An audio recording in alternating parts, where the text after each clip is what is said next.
Despite all this decades, century or more of modernist revolution. Remember, Pope St. Pius X warned us about this modernist infiltration of the church way back at the turn of the last century, right?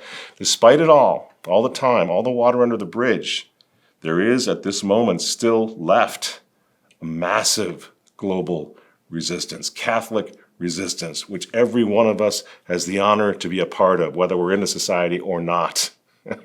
We stand together, clans united against what they're trying to do to the church, because that's what God wants us to do. And it's because of that global resistance that now we're looking at persecution. Of course we are. There's always going to be persecution. And persecution is a good thing. Do you know why? Persecution is a good thing because when they start starving the lions, what does it mean? It means that the Christians have kept the faith. They haven't intimidated, they haven't bullied us into apostasy, right? Persecution always means the revolutionaries are running out of ideas. Well, let's just beat the crap out of them then. Let's just kill them. Let's throw them out. Because we sure as heck are not going to brainwash them. We will not make modernists and apostates out of the traditionalists. That's what they're saying. That's what they're tacitly admitting. And so they become desperate enough now to persecute us. Yesterday, it was Lefebvre, Archbishop Lefebvre, who they put on trial and excommunicated, threw him out of the church, right? Well, now today, 40 years later, what is it? It's mainstream Latin Mass Catholics who just want to go to the Latin Mass and keep the faith, right?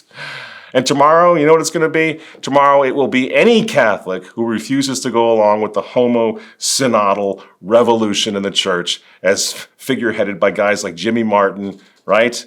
And as I explained some months ago, it's anybody who's kept the faith. We would say to the Bishop of Charlotte, thank you, Your Excellency, thank you for clarifying exactly what this revolution is all about and has been all about since the very beginning. But anyway, here's poor Bishop Boomer down in Charlotte. He wants to get rid of the prayer to St. Michael, the Archangel. God knows why. Literally, God knows why. He wants to ban that 2,000-year-old venerable rite of the church. You know, the only Mass that Padre Pio ever knew. The only Mass that St. Joan of Arc ever knew. All the saints, virgins and martyrs, popes in history, all the way back to Peter. It's the Mass. And this guy, Bishop Boomer in Charlotte, North Carolina, he wants to ban it. Go ahead.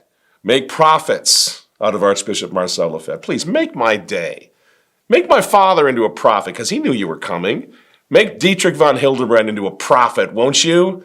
Michael Davies, oh my gosh, did he ever see you coming? He wrote books. He wrote trilogies of books about you, Bishop Boomer. He knew you were coming. We all did. Make prophets out of all the traditional Catholic pioneers who predicted, now with incredible pinpoint accuracy, that the day was coming when you, Bishop Boomer, all dressed up in your fancy muumuu and your new robes, would come prancing out into the sanctuary, the bulldozed sanctuary of the Catholic Church, as the abomination of desolation in the holy place, and claim that your new religion had no room whatsoever for the old religion. Because that's what you've done, your boomerness. So that was then. This is now, if you look at that article from the Remnant newspaper. If that's the way you want to play it, you want to throw everybody out of the church? Okay.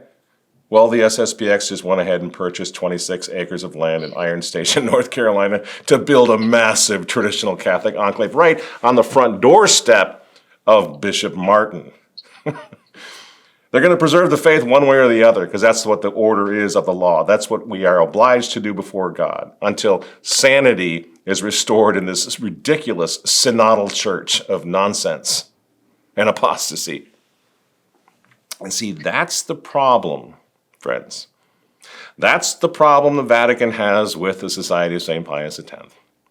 It's not their little disobedience. It's not that. It's the organized opposition. It's the fact, okay, you want to play that game? We're not leaving the church. We're not electing our own pope, right? We're not setting up dioceses where we're going to put bishops of our own. No, none of the SSPX bishops have any territorial jurisdiction. That's intentional because that's the purview of the Pope. Only the Pope can do that. The bishops of the Society of St. Pius X that have been consecrated recently are for the purpose of making priests and confirming young people, making soldiers of Jesus Christ. That's it. And that's the problem. Because that's sustained for another 100 years already with these 4 new bishops. The society promises to continue to resist without leaving the church, without declaring themselves and sedeva contes, without electing their own pope. As I said, clearly they're saying to Pope Leo, lift these excommunications. They are unjust. We have not left the church, right? Well, that creates quite a little pickle for the Vatican. They can't quite just run them out of the church quite so easily, can they? And this is the problem. The SSPX all over the world, keeping the old faith until sanity is restored, until the revolution collapses completely, keeping the old faith, starting Latin Mass centers where the church is dying and fading, the Novus Ordo mainstream church is dying. The society is starting Mass centers, places of faith, oases of traditional Catholic faith, belief, doctrine, liturgy, family life, right? In Europe, in Africa, in North and South America, in Mexico. Goodness, look at the map here. And it's the same in Australia, India, Japan. Okay, you see what we're looking at? When the Novus Ordo was dying, there's really nothing else in these countries. As churches close everywhere, they cancel the Latin Masses everywhere, thanks to Francis. Well, the future of the faith is in danger. It's in serious, critical condition. But then there's the SSPX. And if by their fruits you will know them, then we know that it is good. It is of God. So can you see that? Every one of those dots represents what? It represents a mission, a young priest, young families, the future. This is part of the missionary spirit of Archbishop Marcel Lefebvre, widely hailed as the most effective missionary of the 20th century, certainly in Africa. Right? He knew what he was doing. He understood what it meant to be a missionary priest. And the thing the Vatican is desperately trying to excommunicate now is that missionary spirit throughout the whole world. And don't think for one second that this is going to stop, this idea of excommunicating the SSPX or pushing them aside or getting rid of them, that it stops with the SSPX, because it doesn't. No one is safe. Traditionis Custodes, whereby Pope Francis canceled the Latin Mass centers in the world, right, at the parish level, this was not leveled at the Society of St. Pius X. Remember? Francis went after the diocesan traditional Latin Masses. He was threatened by the diocesan traditional Latin Masses, which were taking over. So Traditionis Custodes was leveled at you, at me, at our kids, at our future. And you obviously won't be able to appease this particular rigid Pharisaical Vatican structure. No matter how hard you throw the Society of St. Pius X under the bus, what they want is for us to disappear. Anyone who's held on to the old faith to cease. Either silence or cease breathing. They don't care which. And that's why the story of what's happening is going to keep going over and over and over again. That's why this should matter to you, whether you're SSPX or not. Because you're next. They're not listening to you. They're bullying you. They're terrorizing you. They're threatening you. And Cardinal Burke is right. Look at the red dots. Every one of these diocesan Latin Masses where the stated target of Traditionis Custodes was the traditional diocesan Latin Masses. One of the problems in all of this is Traditionis Custodes, it's really a persecution of the traditional Latin Mass. And while that's happening, the synodal folks are over there in Rome right now,